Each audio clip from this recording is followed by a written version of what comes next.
अस्सलाम वालेकुम। आज हम इस लेक्चर में नया टॉपिक स्टार्ट कर रहे हैं। थोड़ा सा टॉपिक रिकाउंट कर लें कि हमने जो है वो स्टार्ट किया था solution of non linear equation से। फिर हमने जो है वो solution of system of linear equations पढ़े, जिसमें हमने न्यूमेरिकल मेथड के हवाले से Gauss Seidel and Gauss Jacobi method, ये दोनों पढ़े थे। फिर हमने सॉल्यूशन ऑफ डिफरेंशियल इक्वेशन यानी डिफरेंशियल इक्वेशन में ऑर्डिनरी डिफरेंशियल इक्वेशन के हवाले से पढ़ा। और अब हम पढ़ने जा रहे हैं solution of partial differential equation. Now solution of partial differential equation की अगर हम इन जनरल बात करें तो ये तो बहुत बड़ा टॉपिक है, लेकिन इस टॉपिक के अंदर हमें बेसिकली दो ख़ास पार्शियल डिफरेंशियल इक्वेशन सॉल्व करनी है। वो होंगी आपके पास लैप्लेस इक्वेशन और इसी तरीके से एक होगी आपके पास पॉइजन्स इक्वेशन। ठीक है, ये दो इक्वेशन है जो कि हम इसे सॉल्व करेंगे। इन दो इक्वेशन के सॉल्यूशन से पहले कुछ चीज़ें हैं, कुछ इसकी थ्योरी है जो कि समझनी होगी आपको। देखें, थोड़ा सा रिकॉल करें कि जब आप डेरिवेटिव्स पढ़ा करते थे तो डेरिवेटिव्स में हम कहते थे कि डिफरेंशियबिलिटी के टॉपिक के अंदर भी कि function is only differentiable when it's continuous. That means कि कंटिन्यूस फंक्शन को ही डिफरेंशिएट किया जा सकता है। सिमिलरली आप सोचें कि एक ऐसा फंक्शन जो कि कंटिन्यूस हो। कंटिन्यूस मींस देखें, जैसे होता है ना, एक लाइन है आपके पास कि यहाँ अगर 1 नंबर है और यहाँ अगर 2 नंबर है तो इसके दरमियान कंटिन्यूस नंबर्स होंगे।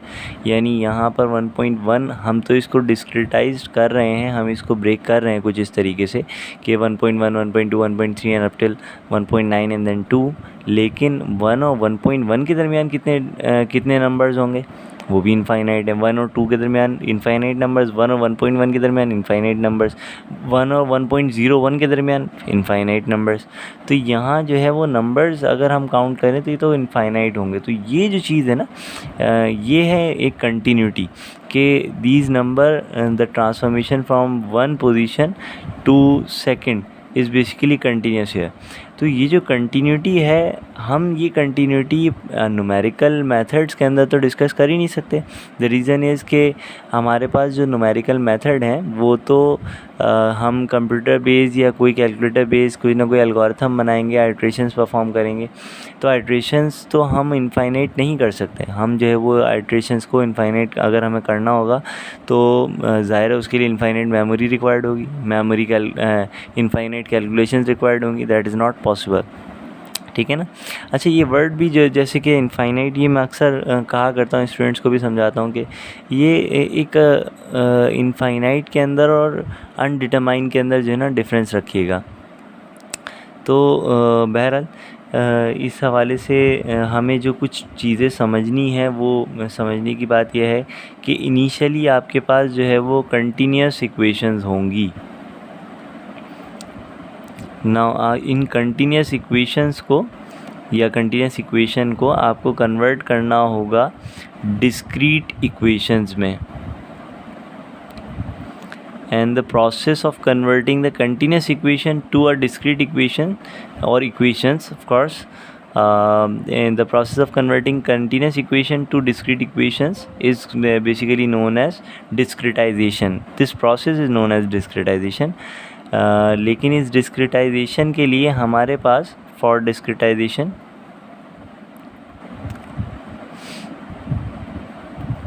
we have 3 methods.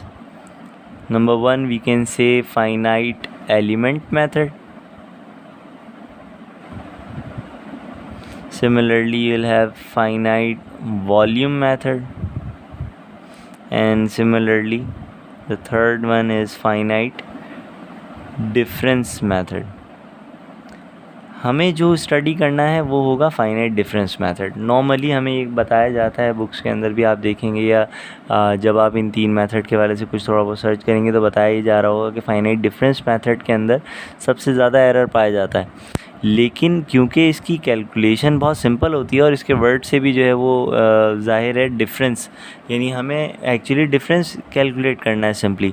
तो डिफरेंस तो ये हुआ करता है a माइनस बी, ठीक है ना। तो डिफरेंस कैलकुलेट करना आसान होता है। तो हम क्या करेंगे इस प्रोसेस के अंदर, इस मेथड में कि हम जो है वो डिफरेंसेस को इवैल्यूएट करेंगे। नाउ अब एक टॉपिक है डिफरेंस टेबल का या डिफरेंशिएशन का, जो कि उसूलन तो मुझे पहले पढ़ाना चाहिए, यानी क्योंकि उसका यूज़ जो है वो हमारे solution of partial differential equation में आ रहा है। लेकिन इस टॉपिक को क्योंकि हम बाद में पढ़ेंगे डिफरेंशिएशन के अंदर कि डिफरेंस किस तरीके से इवैल्यूएट किया जाता है या डिफरेंसेस किस तरीके से इवैल्यूएट किए जाते हैं नंबर्स के। वैसे तो ऑब्वियस है a माइनस बी से इवैल्यूएट किया जाता है, लेकिन डिफरेंस टेबल क्या हुआ करता है, फर्स्ट डिफरेंस से क्या मुराद है, सेकंड डिफरेंस से क्या मतलब है, थर्ड डिफरेंस से क्या मतलब है, एंड सो। तो ये डिफरेंसेस किस तरीके से कैलकुलेट किए जाते हैं ये हम बाद में समझेंगे। अच्छा, ये जो मैं कह रहा हूँ बाद में समझेंगे, तो इसकी वजह से कुछ चीज़ें मुझे यहाँ स्किप करनी पड़ेंगी, यानी discretization of the Laplace equation के अंदर जो मेन डेरिवेशन है वो फ़िलहाल मुझे स्किप करनी पड़ेगी। मैं डायरेक्टली आपको क्या बताऊँगा कि एक कंटिन्यूस इक्वेशन है, the discretized form through the finite difference method is, तो वो आपको इक्वेशन लिख के बता दी जाएगी, यानी डिस्क्रिटाइज्ड फॉर्म डायरेक्टली बता दी जाएगी आपको इस पूरे प्रोसेस के अंदर। ना इसके अलावा आपको एक चीज़ और समझनी है, दैट इज़ ग्रिड सिस्टम। इस ग्रिड सिस्टम के हवाले से देखें, लेट सपोज अगर मेरे पास एक ग्रिड मैं बना दूं कुछ इस तरह से, और एक्स एक्सिस पे मैं कहता हूं कि आपके पास जो भी वर्किंग है, यानी जो भी डिनोट किया जा रहा है एक्स एक्सिस को, वो आई से डिनोट कर रहे हैं हम फ़िलहाल, और वाई एक्सिस को हम जो है वो जे से डिनोट कर रहे हैं। यानी कुछ इस तरह से जो है वो हमने इसकी नेमिंग की है, सिंबलाइजेशन करी है इसकी यहाँ पर, कि एक्स एक्सिस में हम जो भी मूवमेंट करेंगे वो आई एक्सिस कहलाएगा, और वाई एक्सिस में जो भी हम मूवमेंट करेंगे वो जेड एक्सिस जे एक्सिस कहलाएगा। यानी यहाँ पर आपके पास आई है, और इसी तरीके से ये वाला एक्सिस जो है वो आपके पास जे है। अब मैं कहता हूँ कि लेट सपोज़ कि ये एक पॉइंट है जो कि हमारी कंसिडरेशन के अंदर है, यानी this point is basically is under our observation. So if I say this point is X I J, और इसी तरीके से मैं बताऊं कि आपके पास जो स्टेप साइज़ है वो आई के अंदर, यानी आई डायरेक्शन में, एक्स डायरेक्शन में जो स्टेप साइज़ है उसे हम एच से डिनोट करेंगे। सिमिलरली जो स्टेप साइज़ है आपके पास जे डायरेक्शन में, उसे हम के से डिनोट करेंगे। ठीक है, तो आई डायरेक्शन में जो स्टेप साइज़ है वो हम एच से डिनोट करेंगे, जे डायरेक्शन में जो स्टेप साइज़ है उसे हम के से डिनोट करेंगे। सो दैट मीन्स कि ये पॉइंट आपके पास हो जाएगा एक्स आई प्लस एच कॉमा जे, और ये पॉइंट आपके पास हो जाएगा एक्स आई माइनस एच कॉमा जे। यानी इसके अंदर हमने स्टेप को ऐड किया, इसमें स्टेप को सब्ट्रैक्ट किया। यानी आपके पास जब राइट हैंड साइड पे मूव करते हैं तो आपको मालूम है कि हम ऐड कर रहे होते हैं, और लेफ्ट हैंड साइड पे एक्सिस के अंदर जो है वो सब्ट्रैक्ट किया जाता है। इसी तरीके से जब मैं जे वाली साइड पे मूव करूँगा तो ये पॉइंट क्या हो जाएगा, एक्स आई जे प्लस के। ठीक है, सिमिलरली ये पॉइंट क्या हो जाएगा, एक्स आई जे माइनस के, क्योंकि यहाँ जो है वो बिलो मैं वाई एक्सिस के अंदर आया हूँ। तो ये कुछ आपकी जो है वो कुछ नेमिंग होगी इस तरीके से यहाँ पर ग्रिड सिस्टम के अंदर। इसी तरह अगर आप सोचें कि मुझे इस पॉइंट की बात करनी है, ये वाला पॉइंट, तो ये पॉइंट क्या हो जाएगा, ये हो जाएगा आपके पास एक्स आई प्लस 2h, क्योंकि दो स्टेप में आगे बढ़ गया हूँ। यानी यहाँ आई कॉमा जे था तो यहाँ हो गया आई प्लस एच कॉमा जे, और यहाँ हो जाएगा आई प्लस 2h कॉमा जे। अच्छा, जे में तो देखें इस वाले पॉइंट से जे में तो हमने कुछ ट्रैवल नहीं किया ना, तो इसीलिए आई प्लस 2h कॉमा जे, और ये वाला पॉइंट क्या हो जाएगा, आई प्लस 3h कॉमा जे। सिमिलरली ये पॉइंट क्या हो जाएगा, आई माइनस 2h कॉमा जे। जे वाली पोजीशन यानी इसकी वाई एक्सिस की पोजीशन तो इस पूरी लाइन पे सेम है। इसी तरीके से जब हम ये वाले पॉइंट की अगर बात करते हैं तो ये हो जाएगा एक्स आई कॉमा जे प्लस 2k, और ये वाला पॉइंट आपके पास हो जाएगा एक्स आई कॉमा जे माइनस 2k। ठीक है, अब आप अगर इस पॉइंट की बात करें तो ये हो जाएगा एक्स आई प्लस एच, क्योंकि इसने एक्स आई वाली डायरेक्शन से एक स्टेप एक्स एक्सिस में ट्रैवल किया है और एक स्टेप जो है वाई एक्सिस में भी ट्रैवल किया, तो इसलिए हो जाएगा जे प्लस के। इसी तरीके से ये वाला पॉइंट क्या हो जाएगा, ये वाला पॉइंट आपके पास होगा एक्स आई माइनस एच और जे प्लस के, यानी लेफ्ट हैंड साइड पे एक्स एक्सिस में ट्रैवल किया है और अबव यानी पॉजिटिव साइड पे जो है वो वाई एक्सिस में ट्रैवल किया। तो बेसिकली ये कुछ इसका जो है वो ग्रिड सिस्टम की वर्किंग होगी। अभी आपकी यानी मैं कहूँगा वर्किंग होनी चाहिए कि आप इन तमाम पॉइंट्स को जो है वो फिल करें कि इन तमाम पॉइंट्स पे जो है वो क्या इसका इंडेक्स बनता है, यानी क्या इसका नेम बनता है बेसिकली इन तमाम पॉइंट्स का। जैसे एक फॉर एग्जांपल यहाँ मैं लिख नहीं रहा, ये आपको लिखना होगा। यहाँ ये पॉइंट क्या कहलाएगा, एक्स आई माइनस एच कॉमा जे माइनस के, यानी इस पॉइंट ने माइनस एच टाइम्स जो है वो एक्स एक्सिस में जो है वो ट्रैवल किया था और माइनस के टाइम्स जो है वो जे वाई एक्सिस में ट्रैवल किया था। इसी तरीके से ये पॉइंट क्या हो जाएगा, ये पॉइंट पॉजिटिव होगा एक्स का और नेगेटिव होगा वाई का। ठीक है, तो ये कुछ जो है वो आपको तमाम पॉइंट्स की जो भी नेमिंग बनती है वो आपको खुद से लिखनी है। ये है बेसिकली ग्रिड सिस्टम। नाउ इस ग्रिड सिस्टम के हवाले से अगर हमें ये कह दिया जाए कि आपके पास जो ग्रिड्स हैं वो स्क्वायर्ड हैं, यानी स्क्वायर्ड हैं, तो ये ज़ाहिर सी बात है एच और के जो है वो इक्वल हो जाएगा। तो मैं चाहे तो एच लिखूँ, चाहे के लिखूँ, या चाहे सब जगह पर एम लिख दूँ, बात एक ही होगी। यानी स्क्वायर ग्रिड के लिए क्या कंडीशन आएगी, एच इक्वल टू के इक्वल टू एम, या आप एच इक्वल सब जगह पे एच यूज़ कर लें या सब जगह पे के यूज़ कर लें, इट्स अप टू यू। इसी तरीके से अगर मैं आपसे कहूँ यूनिट स्क्वायर ग्रिड के लिए जो है वो आपको कुछ वर्किंग लिखनी है, तो यूनिट स्क्वायर ग्रिड के लिए आप ज़रा सोचें कि इनिशियली आपके पास ये हो जाएगा कुछ इस तरह से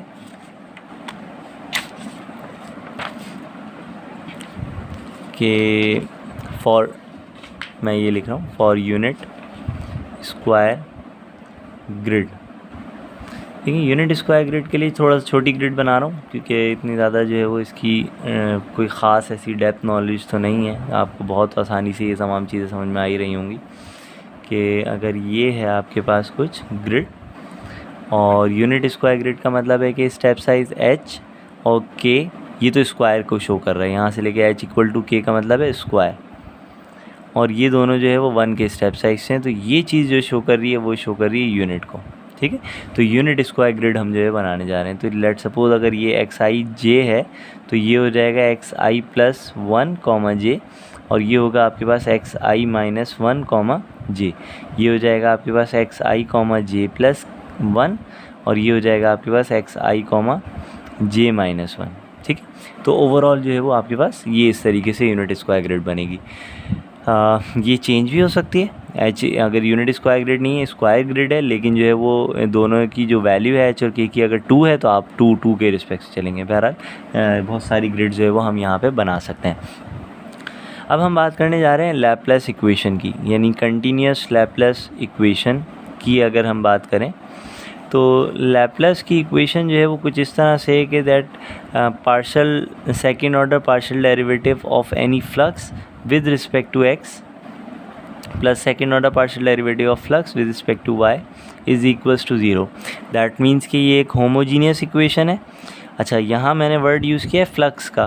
flux means anything, late suppose कि अगर हम जो है वो टेम्परेचर की वर्किंग के हवाले से बात कर रहे हैं तो यहाँ पर आ जाएगा rate of change of temperature in X direction, यानी second order partial derivative of the temperature in X direction plus second order partial derivative of temperature in Y direction is equals to 0। Now temperature का flow जो है वो normally तो आप देखें कि continuous हुआ करता है ना, कंटिन्यूस किस रिस्पेक्ट से। अच्छा, ये इक्वल टू 0 की भी एक मीनिंग है, वो भी मैं अभी फ़िलहाल बताऊँगा, मैं भूल ना जाऊँ इसलिए मैं यहाँ पर मार्क कर रहा हूँ कि टेम्परेचर की फ़्लो की वर्किंग फ़र्ज़ करें।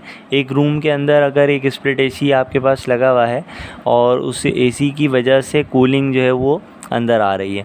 सिमिलरली वो जो रूम है उसके किसी एक दीवार पे, फ़र्ज़ करें मैं इस रूम को जो है वो कुछ इस तरह कंसिडर कर रहा हूँ क्यूब की फॉर्म में,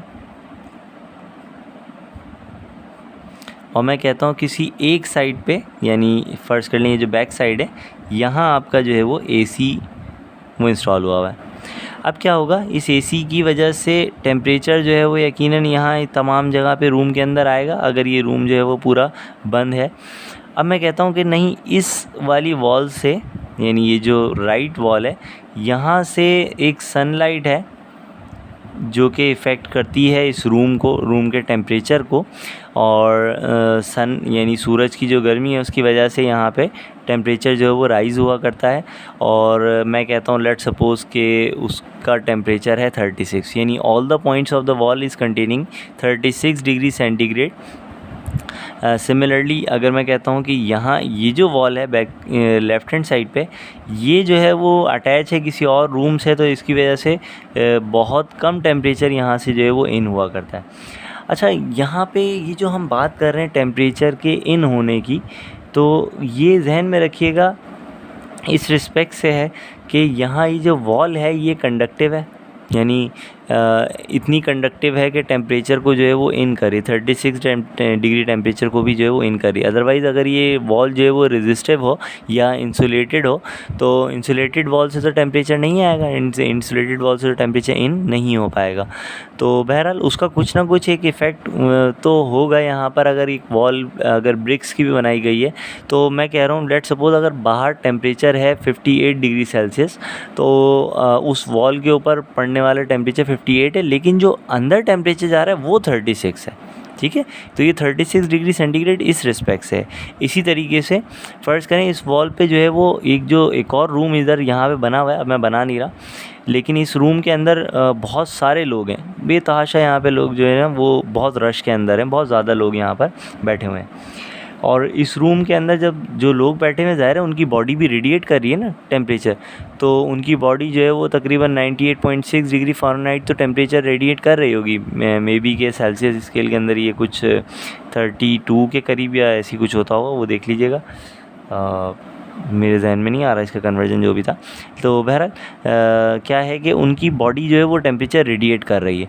अब होगा क्या कि उनकी बॉडी टेम्परेचर जो रेडिएट कर रही है वहाँ यहाँ से भी कुछ ना कुछ टेम्परेचर तो इन होगा ना इस वॉल से, अगर ये कंडक्टिव है। अगर कंडक्टिव नहीं है तो एक अलग बात है। फ़र्ज़ करें जैसे मैं कहता हूँ भाई इसका जो फ्लोर है वो कंडक्टिव नहीं है, तो फ्लोर से 0 डिग्री टेम्परेचर आ रहा है। इसकी जो रूफ़ है वो कंडक्टिव नहीं है, कंडक्टिव यहाँ से 0 आ रहा है। इस वॉल से यानी इनसाइड वाली वॉल से जो है वो टेम्परेचर है, और ये वाली जो वॉल रह गई यहाँ से जो है वो टेम्परेचर 0, सब जगह से 0 भी हो सकता है। यहाँ पर मैं कह रहा हूँ कि लेट्स सपोज़ 5 डिग्री टेम्परेचर जो है वो आ रहा है। तो आप सोचें कि क्या इस रूम के अंदर जो टेम्परेचर का फ़्लो है वो हर डायरेक्शन के अंदर, अब अच्छा जहन में रखिएगा फ़िलहाल तो मैंने जो इक्वेशन लिखी है ये तो 2 डायमेंशन की है, यानी ये 3 डायमेंशन की इक्वेशन नहीं है। लेकिन मैं आपको जो एग्जांपल दे रहा हूँ वो 3 डायमेंशन की, ये जो एग्जांपल है ये 3 डायमेंशनल एग्जांपल दे रहा हूँ। यानी इस 3 डायमेंशनल ज्योमेट्री के अंदर आपका टेम्परेचर हर तरफ से जो है वो कहीं से इन हो रहा है, और मे बी ऐसा भी हो सकता है कि कोई एक वॉल ऐसी हो जहाँ से टेम्परेचर आउट हो रहा हो इसका, ठीक है ना। ऐसा भी तो हो सकता है ना कि टेम्परेचर इन ना हो रहा, टेम्परेचर आउट हो रहा उल्टा। वैसे तो एसी जो वर्किंग कर रहा होता है वो भी आपको मालूम होगा कि टेम्परेचर जो रूम का टेम्परेचर है वो आउटसाइड बाहर फेंक रहा होता है, जब भी जो आउटर है वो गर्म हवा जो है वो हमें दे रहा होता है। तो बेसिकली जो एसी की वर्किंग है वो एक अलग चीज़ है, लेकिन फ़िलहाल हम ये कह रहे हैं कि टेम्परेचर जो है वो यहाँ से इन हो रहा है। हमें तो ठंडी ठंडी हवा मिल रही होती है तो हम उसके हिसाब से इन उसको कह रहे हैं, लेकिन जो उसकी वर्किंग है वो बहरहाल उसी रिस्पेक्ट से है। तो कुछ भी हो सकता है इस सिनेरियो के अंदर। तो आप सोचें, अब हम कहते हैं कि ये जो एक पॉइंट है ना, इस पॉइंट पे मुझे टेम्परेचर चाहिए, तो इस पॉइंट पे टेम्परेचर वो तो नहीं होगा ना जो एसी के वॉल पे या जो एसी के डिस्प्ले के ऊपर आपको शो किया जा रहा होगा। आपने एसी सेट कर दिया 18 डिग्री सेंटीग्रेड पे, तो 18 पे सेट करने के बाद इसका मतलब ये तो नहीं है कि रूम के अंदर, पूरे रूम के अंदर सब जगह पे 18 डिग्री सेंटीग्रेड सेट हो चुका। वो तो एक वक्त लेगा 18 डिग्री सेंटीग्रेड तक पहुँचने में। यानी इनिशियली जो है वो मे बी उसका टेम्परेचर यानी यहाँ पे वॉल ऑफ द एसी के ऊपर 18 होगा, फिर आहिस्ता आहिस्ता आहिस्ता आहिस्ता वो टेम्परेचर यहाँ पर आता जाएगा, या यहाँ की बॉडी का टेम्परेचर या ये जो भी पार्टिकल यहाँ पर हैं, एयर है यहाँ पर, जो भी कह लें आप, सराउंडिंग है इसकी, उसका टेम्परेचर जो है वो आहिस्ता आहिस्ता आहिस्ता आहिस्ता कम होता चला जाएगा। यानी अगर 48 बाहर का टेम्परेचर और रूम टेम्परेचर 48 था, आपने एसी चला दिया, तो अब आहिस्ता आहिस्ता आहिस्ता आहिस्ता टेम्परेचर कम होते होते होते होते क्या होगा, 25-26 तक हो जाएगा। आप सोचें कि क्या पूरे रूम के अंदर 18 होगा, यानी रूम के हर पॉइंट पे 18 डिग्री होगा? बिल्कुल भी नहीं, क्योंकि रीज़न क्या है कि इसकी वॉल के ऊपर 18 है, लेकिन ये टेम्परेचर यहाँ पहुँचते पहुँचते इस वाली वॉल के इस कॉर्नर पे 18 नहीं होगा, यानी मे बी टेम्परेचर जो है वो कंटिन्यूसली चेंज होते यहाँ पे 22 डिग्री सेंटीग्रेड हो, लेकिन 18 नहीं होगा, चाहे कुछ भी कर लें। 18 पहुँचने के लिए, यानी 18 degree centigrade for the whole room, ये इसके लिए एक अच्छा खासा लंबा टाइम रिक्वायर्ड होगा। एसी जो है वो बहुत देर तक चलता रहे, तब जाके जो है वो शायद ऐसा हो, जब भी अप्रॉक्सीमेटली होता है। लेकिन शायद मैं कह रहा हूँ कि आपने जो है वो कोई 100-200 दिन के लिए जो है वो एसी बंद ही नहीं किया, चले जा रहा है। कराची के अंदर तो ऐसा मुमकिन नहीं है, लेकिन बहरहाल कभी ना कभी तो लाइट जो है वो जाती है। लेकिन बहरहाल कराची ना भी हो, कहीं और दूसरी जगह भी हो, तो एसी इतनी ज़्यादा वर्क कैसे करेगा? 100 दिन तक कंटिन्यूस वर्क कर सकेगा? हो सकता है उसके जो पार्ट्स हैं वो जो है वो काम करना छोड़ दें, और भी बहुत सारी चीज़ें हो सकती हैं उसके साथ। तो बहरहाल अगर वो आइडियली भी 100 दिन तक चला जाए तो भी यहाँ पर जो है वो, तो मे बी मैं कहता हूँ कि यहाँ पर 18 डिग्री, यानी पूरे ओवरऑल टेम्परेचर जो होगा रूम का वो 18 हो जाएगा।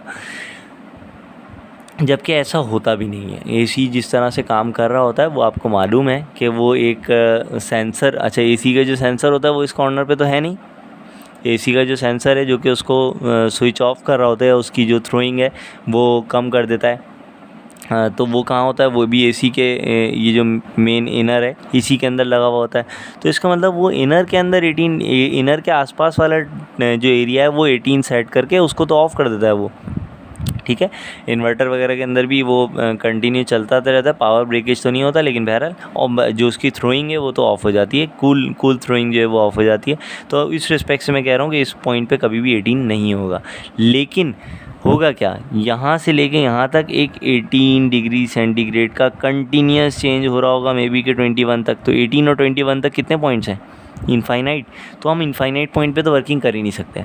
That is the problem behind this Laplace equation. Although कि लैपलास 2D इक्वेशन के अंदर हम कोई एक प्लेट डिस्कस करेंगे, मे बी कि इस तरह की कोई स्क्वायर, रेक्टेंगुलर या कोई सी भी प्लेट है, और इसको अगर हम ब्रेक कर लें कुछ इस तरह से, तो हम ये कहेंगे कि भाई इस पॉइंट पे जो है वो मैंने कोई कैंडल, फ़र्ज़ कर लें, मेरी ड्राइंग इतनी अच्छी नहीं है, सुभान अल्लाह तो बोल ही सकते हैं, लेकिन बहरहाल इस पॉइंट पे मैंने कैंडल जो है वो जला दी।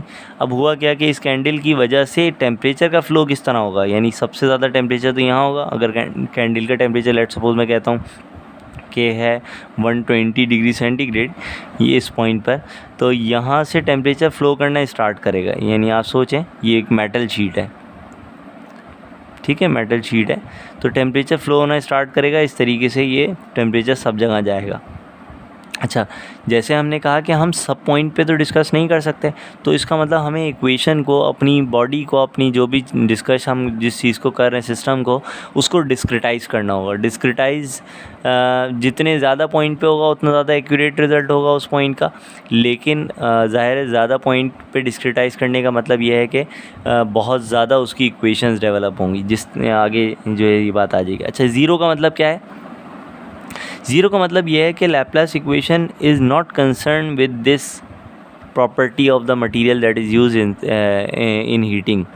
यानी whether it's a metal sheet, whether it's a wooden sheet, whether it's a plastic sheet, Laplace equation, according to the Laplace equation, the result will be same for all the sheet or all of the material, ठीक है। क्योंकि ये zero कह रहा है, इसको कह रहा है भाई ये मटेरियल को हम डिस्कस ही नहीं कर रहे, ठीक है, कि मटेरियल को हमने ज़ीरो कंसिडर कर लिया। कि यहाँ पे चाहे मेटल शीट हो तो भी ये कहेगा कि अगर मैंने 120 डिग्री सेंटीग्रेड की, मेटल के अंदर भी बहुत सारे, कॉपर, एल्यूमिनियम, आयरन, जो भी हो, कोई सा भी मेटल क्यों ना हो, 120 डिग्री सेंटीग्रेड को अगर मैं बर्न करूँगा तो यहाँ पर टेम्परेचर जो है वो आपके पास सेम वही बताएगा कि इस हर पॉइंट पे जो भी, अगर मैंने 4 पॉइंट पे इसको ब्रेक कर लिया, एक यहाँ, एक यहाँ, एक यहाँ, तो 4 पॉइंट पे जो आयरन का होगा वही सिल्वर का होगा, वही एल्यूमिनियम का होगा। लैपलास इक्वेशन जो है वो इस चीज़ को डिस्कस करता है। इसीलिए जो है वो बहरहाल हम लैपलास इक्वेशन से पॉइजन इक्वेशन की तरफ वो मूव करेंगे। पॉइजन इक्वेशन के अंदर internal property of the system या उसकी जो मेटल प्रॉपर्टी है वो उसको भी काउंट किया जाता है। तो ओवरऑल तो पॉइजन इक्वेशन का रिज़ल्ट लैपलास से ज़्यादा बेटर ही होता है, लेकिन इनिशियली हमें समझने के लिए कि किस तरीके से हमें काम करना है, हम लैपलास इक्वेशन के ऊपर काम करेंगे। होपफुली कि यहाँ तक आपको सब कुछ समझ में आ रहा है। ये लेक्चर एक इंट्रोडक्शन था, लैपलास इक्वेशन और पॉइजन इक्वेशन भी देख लें ताकि हम नेक्स्ट लेक्चर के अंदर जो है वो हम directly discretization of Laplace equation से या solution of the Laplace equation through numerical method से हम स्टार्ट करें। तो पॉइसन इक्वेशन सेम लैप्लास की तरह ही है, 2 dimensional Poisson equation that partial derivative of a flux with respect to X and sum of partial derivative of the flux with respect to y is equal to some function, and this function is showing you the property of that particular system, whether it's conductive, whether it's resistive, whether it's insulative और anything else, wooden है क्या है, ये इस function के respect से हमें पता लगेगा सारी चीज़ें। ठीक है, थैंक यू सो मच। इस लेक्चर के अंदर हमें इतना ही डिस्कस करना था। अल्लाह हाफ़िज़। मे बी कि आपको इस लेक्चर के अंदर नोट करने की बातें कम मिलेंगी, लेकिन समझने के एतबार से यही आपकी बेस होगी अगले लेक्चर्स के लिए। अल्लाह हाफ़िज़।